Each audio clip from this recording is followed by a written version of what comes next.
இயேசு கிறிஸ்துவில் எனக்கு பிரியமானவர்களே, இன்றைக்கு நாம் புனித வாரத்தின் 2வது நாளில் இருக்கின்றோம். இந்த வாரம் முழுவதும் நாம் நம்மை தயாரித்து கொண்டிருக்கின்ற ஒரு காலம். அதுவும் குறிப்பாக இயேசு தன்னுடைய சீடர்களோடு பந்தியில் அமர்ந்திருக்கின்ற பொழுது நடக்கின்ற நிகழ்வை நமக்கு இன்று சுட்டி காட்டுகின்றது. அதாவது இயேசு நட்புக்கு முக்கியத்துவம் கொடுக்கின்றார். தன்னோடு இருக்கின்ற சக சீடர்களுக்கு, அப்போஸ்தலர்களுக்கு முன்னுரிமை கொடுக்கின்றார். அதேவேளை அவர்களை அவர் தீர்ப்பிடவில்லை. ஏன் தீர்ப்பிடவில்லை என்று சொல்லுகின்றேன் என்றால், இன்றைய நற்செய்தியிலே பார்க்கின்ற பொழுது யூதாஸ் இஸ்காரியோத் இயேசுவை காட்டிக் கொடுப்பதற்கு விலை பேசுகின்றான். தன்னோடு இருக்கின்ற, தனக்கு வழிகாட்டிய தன்னுடைய தலைவர், இத்தனைக்கும் இயேசு அவரிடத்திலே பொருளாளர் பொறுப்பை கொடுத்திருக்கின்றார். இப்படி பொறுப்புகள் கொண்டிருந்தும் இயேசுவின் மீது குறைந்த அக்கறையோடு இருக்கின்றான் என்றால், அவன் எதிர்பார்த்தவன் ஏதாவது ஒன்று இயேசுவிடத்திலே அவனுக்கு கிடைக்காமல் போயிருக்கலாம். அந்த அடிப்படையிலே அவன் எப்படியாவது இயேசுவை காட்டி கொடுத்துவிட்டு அதன் வழியாக பணத்தை சம்பாதிக்கலாம் என்ற ஒரு எண்ணத்தோடு இயேசுவை காட்டி கொடுப்பதற்கு விலை பேசுகின்றான். 30 வெள்ளி காசுகள் எவ்வளவு கொடுப்பீர்கள் என்று கேட்கின்றான். அவர்கள் 30 வெள்ளி காசுகள் என்று சொன்னோடனே ஒத்துக்கொள்ளுகின்றான். இவ்வாறு இயேசுவை காட்டிக் கொடுப்பதற்கு முன்பே பேரம் பேசியவன் அந்த புழிப்பெற்ற அப்ப விழாவை கொண்டாடுவதற்காக வருகின்ற அந்த வேளையிலே இயேசு பன்னிருவரோடு பந்தியில் அமர்கின்றார். அங்கே அமர்ந்து என்ன சொல்லுகின்றார்? உங்களுள் ஒருவன் என்னை காட்டிக் கொடுப்பான். இங்கே யூதாஸை குறை சொல்ல வேண்டும் என்பதற்காக இயேசு அவ்வாறு சொல்லவில்லை. மாறாக இதை கேட்கின்ற பொழுதாவது ஒருவேளை அவன் மனமாற்றம் அடையலாம். ஏனென்றால் கடவுள் மனிதனுக்கு சுதந்திரத்தை கொடுத்திருக்கின்றார். இந்த சுதந்திரத்தின் அடிப்படையிலே நன்மை தீமையை பகுத்தாய்ந்து எதை செய்ய வேண்டும், எதை செய்யக்கூடாது என்று முடிவெடுக்கக்கூடிய தன்மை ஒவ்வொரு மனிதருக்குள்ளும் கடவுள் கொடுத்திருக்கின்றார்.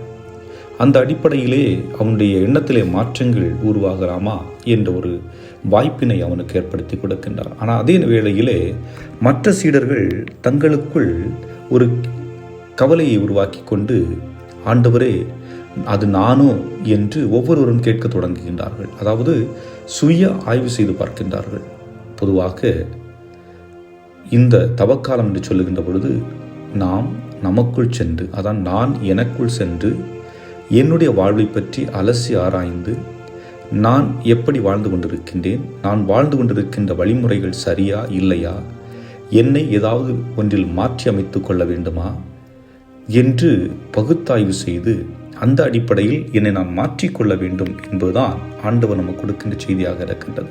அந்த அடிப்படையிலே சீடர்கள் இயேசுவிடம் கேட்கின்றார்கள், ஆண்டவரே அது நானோ என்று அவர்கள் இயேசுவிடம் கேட்கின்றார்கள். அப்பொழுது இயேசு என்ன சொல்லுகின்றார்? உடன் பாத்திரத்தில் தொட்டு உண்பவனே என்னை காட்டி கொடுப்பான் என்று சொல்லுகின்றார். அந்த சொல்லை கேட்டவுடனே யூதாஸ் என்ன செய்கின்றான்? அப்பத்தை எடுத்து ரசத்தில் தொட்டு உண்ணுகின்றான். ஆக இந்த அடிப்படையிலே மற்ற சீடர்கள் யூதாஸ் தான் காட்டி கொடுக்கப் போகின்றான் என்பதை உணர்ந்து கொள்ளுகின்றான். ஆகவே அன்புக்குரியவர்களே, அதே யூதாஸ் மீண்டும் இயேசுவிடம் கேட்கின்றான். அதாவது தான் செய்ய போகின்றது தவறு என்று உணரவில்லை.